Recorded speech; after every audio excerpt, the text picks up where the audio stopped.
எல்லாரும் எப்படி இருக்கீங்க? ஆமா, கையில் என்ன வச்சிருக்க? கையில் என்னது?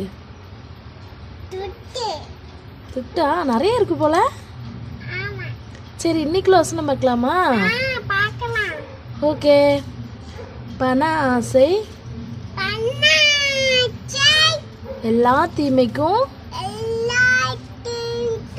வேறாய் இருக்கிறது. ஸோ பணத்து மேல நமக்கு ரொம்ப ஆசை இருக்கக்கூடாது. நம்ம தேவைகளை எல்லாம் ஏசப்பா சந்திப்பாங்க. ஓகேவா? பாய் பாய்.